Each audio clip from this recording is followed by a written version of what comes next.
दिया जाए। आज हम लोग सांख्यिकी जो है ना, सांख्यिकी स्टैटिस्टिक्स, इसका दूसरा पार्ट हम लोग देते हैं। मैंने जरा सुनिएगा। एक्सरसाइज है 14.1 है ना, यानी एक्सरसाइज 14 चैप्टर है ना। देखिएगा लिखा है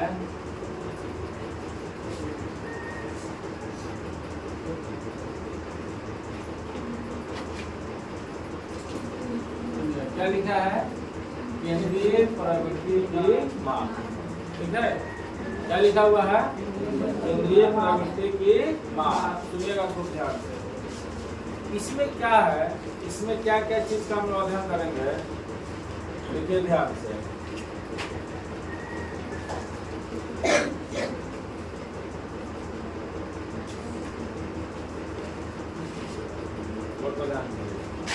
इसको हम लोग कहते हैं क्या चीज, माप, है ना। इसको पढ़ते हैं माध्यिका, इसको पढ़ते हैं क्या चीज, तो ध्यान समझिएगा। तो माध्यिका का एक और नाम होता है माध्य। ठीक है, तो ध्यान समझिएगा। माध्यिका का एक और नाम क्या होता है, माध्य को समांतर माध्य भी कहा जाता है। सुनिएगा तो ध्यान से। ये बहुलक है, ये तीनों का अध्ययन ही कहलाता है क्या चीज, केंद्रीय प्रवृत्ति की। ये तीनों का अध्ययन किसका किसका, माध्यिका और बहुलक। ये तीनों का अध्ययन को हम लोग क्या कहते हैं, केंद्रीय प्रवृत्ति की। ये तीनों चीज को अलग अलग हल करेंगे। क्या, माध्य को अलग हल करेंगे, माध्यिका को अलग हल करेंगे, अब बहुलक को अलग हल करेंगे। ठीक है, यस सर। तो हमारे कहने का मतलब है, ध्यान दीजिएगा, ये माध्य तक कल हम लोग पढ़ चुके हैं, है ना। माध्य जो है कल हम लोग पढ़े हैं ना। इसका कई गो विधि होता है माध्य का, 3 गो। एगो प्रत्यक्ष विधि, कल्पित विधि, सुनिएगा ध्यान से।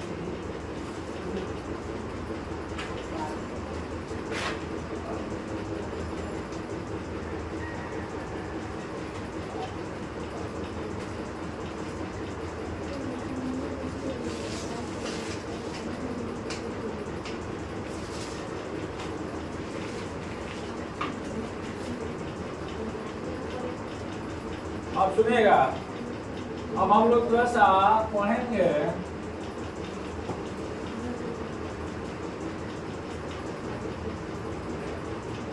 कौन विधि, कल्पित विधि, है ना। कल्पित विधि, ये प्रत्यक्ष विधि से बहुत आसान विधि है। कौन विधि, बहुत आसान विधि है, समझ लीजिए। उसमें गुना कर करके बहुत बड़ा बड़ा आया होगा, आई उस गुणवा को एकदम बड़ा जो होता है ना, सीधे क्या कर देगा, छोटा कर देगा। सुनिएगा ध्यान से। कल्पित विधि का एक और नाम पढ़ा के कल याद कीजिए, लघुरीति विधि। कौन विधि, लघुरीति विधि। मेरा बात खूब ध्यान से समझिएगा। जब हम लोग घर बनाने के लिए सपना देखते हैं, और जब हमारे पास पैसा हो जाता है घर बनाने के लिए, तो हम लोग पहले क्या करते हैं, पहले बजट तैयार करते हैं कि हमारे घर पे कितना पैसा लगेगा।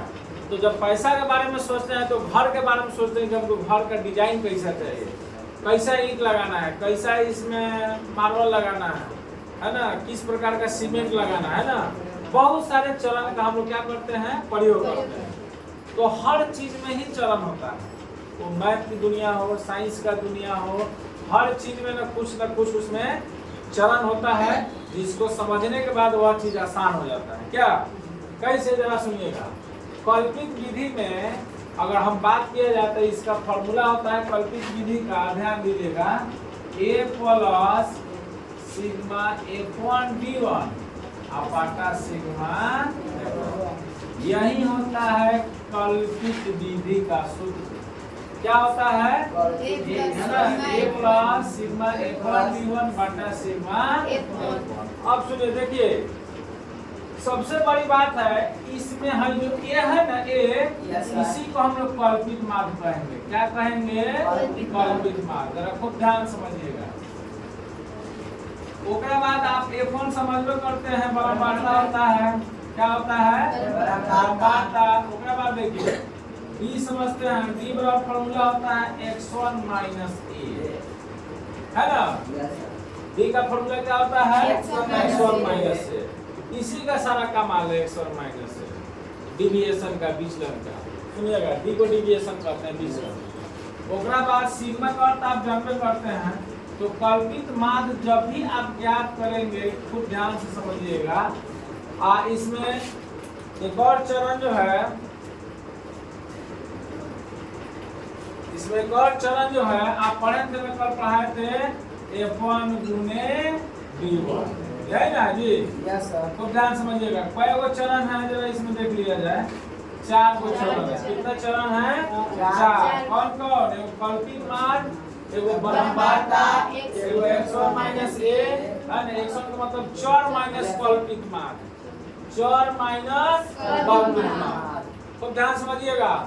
F1 गुना D1 लास्ट में तो हम लोग गुना करबे करता है ना, याद है कि बहुत बड़ा है। तो कौन वीडियो उसमें F1 गुना D1 गुना करना एकदम आवश्यक है।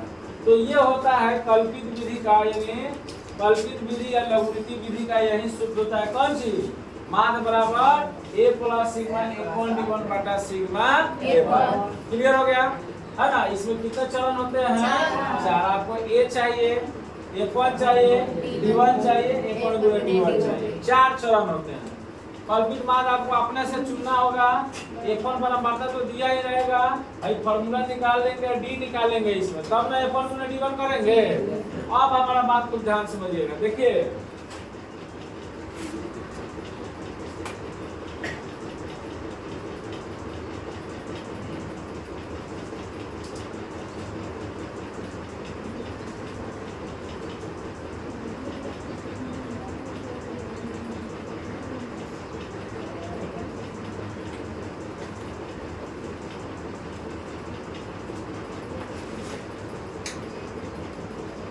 सुनिएगा ध्यान से। एक्सरसाइज जो है कितना है? 14.1, यही ना है? अब जिस मैथ को आप बनाए हैं ना प्रत्यक्ष विधि से, अब उसी को हम लोग बनाएंगे कल्पित विधि से। ठीक है? तो चलिए हम लोग काम करते हैं। एक्सरसाइज 14.1 का 1 नंबर क्वेश्चन है। क्वेश्चन क्या है जरा समझिएगा। थोड़ा सा आप हमको बता दीजिए, हम इसका पार्टिकुलर बना रहे हैं। क्लास इंटरवल बताइए कितना है? क्लास इंटरवल यानी वर्ग अंतराल। क्लास इंटरवल का मतलब वर्ग अंतराल, है ना? 0 से 2, 2 से 4, 4 से 6, 6 से 8, 8 से 10, 10 से 12, 12 से, यही ना क्वेश्चन है। ओकरा बाद हम वर्ग चिन्ह निकालते हैं। क्या चीज? x1। जरा सुनिएगा, देखिए यहाँ पर तो वर्ग चिन्ह कैसे निकाला जाता है, हिंदी में लिख देते हैं ताकि आप लोग को समझ में आ जाएगा। वर्ग चिन्ह, इसको क्या लिखेंगे? वर्ग अंतराल। क्या? अब देखिए वर्ग चिन्ह कैसे निकाला जाता है। वर्ग चिन्ह में फॉर्मूला हम लोग पढ़े थे, याद कीजिए। उच्च सीमा, उच्च सीमा प्लस निम्न सीमा बटा 2। तो पहले देखिए निम्न सीमा कितना है? उच्च सीमा कितना है? 2 है। अच्छा, निम्न सीमा कितना है? 0 बटा 2। 2 बटा 2 कट गया, कितना आ गया? 1। तो हमारा पहला वर्ग चिन्ह कितना आ गया? x का वैल्यू कितना आ गया? 1। अब सुनिएगा खूब ध्यान से। अब हम देखेंगे कि कितना का अंतराल बचे। होल का तो निकालेंगे तो दिन भर हम लोग निकालते रहेंगे। अगर बैठ जाइए, अगर उस तरह हम लोग निकालेंगे तो दिन भर तो निकालते ना रह जाएंगे। सबसे अच्छा ट्रिक हम समझा देते हैं कि एगो निकाल लीजिएगा, आई कितना के अंतराल पे चला है? आप पढ़े ना, ये अपवर्जी विधि है, इसलिए इसमें अंतराल बराबर होता है। पढ़ाए थे अपवर्जी विधि में अंतराल क्या होता है? बराबर होता है। तो कितना का अंतराल हो गया है? 2। अब अंतराल क्या हुआ कि 2 में से 0 घटाइएगा तो 2, 4 में से 2 घटाइएगा तो 2, 6 में से 4 घटाइएगा तो 2, यानी 8 में से 3 में से 5 घटाइएगा तो बराबर आ जाएगा, तो ये अपवर्जी विधि हो जाएगा। तो 2 का अंतराल पर चला तो उन्हें 2 इसमें जोड़ते चले जाएंगे। 3, 5, 7, 9, 11, यही ना है। अब सुनिएगा ध्यान से। एक फोन बताइए परमवार्ता। एक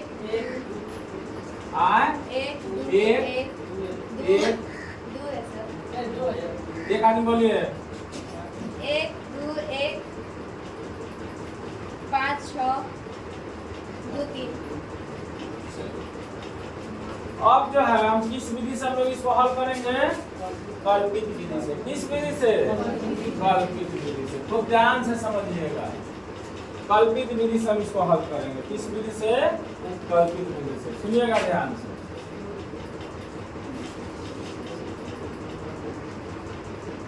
अब देखिए, कल्पित विधि से इसको हल करेंगे तो सबसे पहले डी निकाल लेंगे, D1 यानी x1 माइनस अभी फॉर्मूला लिखा थे। अब जरा सुनिएगा, खूब ध्यान से समझिएगा। आप तब यहाँ लिखेंगे, सबसे पहले जब हम लोग खड़ा कर लेंगे पूरा कॉलम, यहाँ फॉर्मूला आ जाएगा F1 गुणे D1।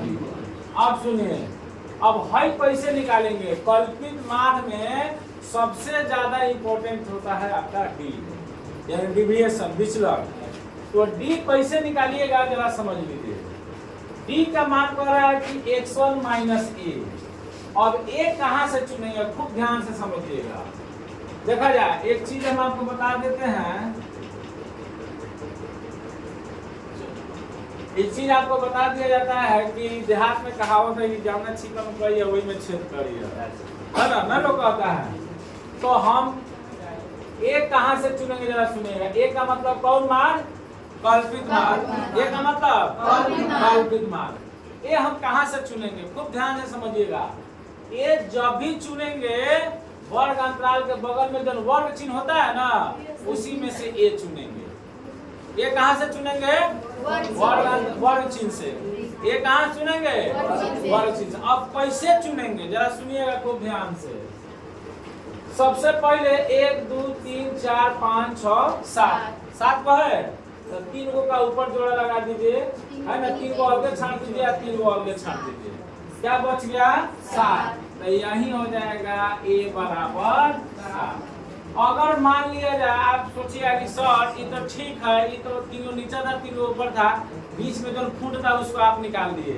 अगर कहीं 7 के जगह पर अगर मान लीजिए एक और अंक बढ़ा दे इसमें, अगर मान लीजिए 14 कर दिए, तब क्या होगा? क्या होगा? कुछ नहीं होगा। तो मान लिया जाए हई 4 को ऊपर हो गया, हई 4 को नीचे हो गया, तो जोड़ा नहीं लग रहा है, तो 3 को का 3 को लगा दीजिए, तो 7 बच गया और 9 बच गया। नहीं तो इसमें 7 और 9 में सबसे अधिक कौन है? 9 है, तो 9 ले लीजिए। हमारे भाषा में अगर कहिएगा तो एकदम हम लोग पूरा क्लियर बोलेंगे, इसमें भी निकालिएगा तो आंसर आ जाएगा। 2 पर भी निकाल, 3 पर भी निकालिएगा तो कौनों मार चुन के निकाल लेंगे। कल्पित मार 1 से लेकर 13 तक निकाल के कौनों लगा के निकाल सकते हैं, आंसर नहीं आएगा। ठीक है, कोनो जरूरी नहीं है ना कि हम जोड़ा लगाइए के निकालेंगे, लेकिन बेहतर होता है कि हम लोग जोड़ा लगा के ही निकाले, अच्छा होता है। ठीक है, अब सुनिए, तो समझ में आ गया। कल्पित मार अगर धोखा से आप 5 भी चुन लेते हैं तो अभी आंसर उतना ही आएगा। दिक्कत है क्या? है ना? सुनिएगा खूब ध्यान से। तो इसमें ए का वैल्यू कितना हो गया? 7। अब क्या करना है? कह रहा है कि x1 में से a को घटाइए, यानी x1 पहले कौन है? ओकरा बाद 3, ओकरा बाद 5, ओकरा बाद 7, ओकरा बाद 9, ओकरा बाद 11, है 13, भाई बोला है। कल्पित माध्य से पहले जौन भी संख्या आप घटाइएगा ना, आई कल्पित माध्य के ऊपर जितना संख्या आएगा वो सब माइनस में आएगा। क्या चीज में आएगा? माइनस। कैसे? तो यहाँ फॉर्मूला अगर आप निकाल रहे हैं D1, तो फॉर्मूला होता है x1 माइनस a। x1 पहले कितना है? 1। a कितना है? 7। 1 में से 7 घटेगा तो माइनस। यहाँ क्या लिखेंगे? फिर इसको घटाइए, फिर यहाँ पर 3 घटाइएगा तो कितना हो जाएगा -4। -4। यहाँ क्या लिखेंगे -4। फिर 5, फिर इसी फॉर्मूला पर फिर 5 में से 1 घटा, यानी हमारे कहने का मतलब है ऊपर से 7 को घटाते चले जाएंगे। कहाँ तक घटाते आएंगे ना, समझ में आया? यानी 1 में से 7 निकल गया -6, 3 में से 7 निकल गया -4, 5 में से 7 निकल गया -2, 7 में से 7 निकल गया 0। अब बोले हैं कि 7 से पहले सब माइनस में आएगा और 7 के बाद सब पर एक का उल्टा लिख दीजिए, है ना, 2 लिख दीजिए। चलिए इसके सामने सामने हो गया नहीं, चलिए 2 लिख दीजिए, 4 लिख दीजिए, है 6 लिख दीजिए। आप विश्वास नहीं है तो घटा के देख लीजिए यहाँ फॉर्मूला पर 13 में से 7 निकल जाएगा, अंतिम पता कितना जाएगा 6 नहीं आ गया। कल्पित मान जो है उसी में से चुनिए और ओकरे के सब के घटा के उसमें से चले जाइए। भाई पूरा हम घटा दिए हैं, पूरा घटाए, भाई पूरा में से किसको घटाए हैं 7 को। कल्पित माधव जो है ना वर्ग चिन्ह में से पूरा क्या कर जाएगा घट जाएगा, समझ में आ रहा है? अच्छा अब हमारा निकल गया डी। अब यहाँ F1 गुना D1, 1 में 6 से गुना कर दीजिए तो कितना हो जाएगा -6। 4 गुना 8 -2 आई 0 2 6 4 गुना 6 दिन का हम लोग लिखे थे सिग्मा F1 D1। अब यहाँ पर कैसे जोड़ घटा होगा जरा सुनिएगा। यहाँ पे कैसे जोड़ घटा होगा, जिस तरह आपके पिताजी आपको पैसा देते हैं, खर्चा अलग कर देते हैं, शेष अलग रह जाता है, उसी तरह ये खर्चा है, ये बचा हुआ रुपया है, यानी खर्च हो गया 6 गो 8 गो 14 गो 14 गो 2 गो 16 गो। अच्छा आज 12 8 20 20 18 कितना हो गया 20 यानी 38, यानी 38 हो गया, यानी 38 रुपया आपके पिताजी कुल दिया, 16 रुपया क्या हो गया खर्चा हो गया। यानी 38 में से 16 घटा दीजिएगा तो 8 में 6 यानी 38 में से 16 निकाल दीजिए, 8 में 6 गया 2 यानी कितना आ गया 22, यानी हम यहाँ कितना लिखेंगे 22। अगर ऐसे भी नहीं समझ में आ रहा है तो तीनों को अलग जोड़ लीजिएगा, तो ये कितना आ गया बताइए -16 है ना, हाई कितना आया +38। आप जानते हैं कि प्लस माइनस माइनस वाले की चिन्ह किसका अधिक है प्लस का, तो आप क्या कीजिएगा प्लस वाला को पहले जोड़ दीजिए, कितना है 38 है और माइनस वाला कितना है 16। अब 8 में 6 घटा दीजिए 2 कितना आ गया। अब इसको जोड़ दीजिए, पूरा क्रियाकलाप है चालू ऐसा। सिग्मा F1 कितना आ गया जरा बताइए 3 4 5 4 9 6 15 17 3 20 आ गया, सब आ गया हमारा। अब लिखेंगे कथी बराबर माद बराबर, क्या चीज बराबर माद बराबर, क्या होता है formula A plus sigma F1 D1 high हो जाएगा तो खाली प्रत्यक्ष विधि, A लग गया तो कौन विधि कल्पित विधि। क्या तो A का वैल्यू बताइए कितना है 7, F1 D1 कितना है 22, F1 कितना है 20। बाटा को जोड़ करने से परहेज कीजिएगा, ठीक है। यहाँ क्या कर दीजिए 22 में 20 से भागा कर दीजिए, 20 से कम 20 2 आ गया कट गया 5 20 1 दशमलव कितना मतलब कट गया 1.1 यानी 7 प्लस 1.1 डायरेक्ट कैसे जोड़िएगा, हाई रुपया है पैसा तो रुपया के रुपया में जोड़ दीजिए 8.0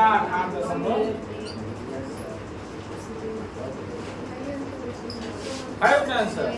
तो सबसे पहले सब किसी को समझ में आया ना कौन विधि था ये,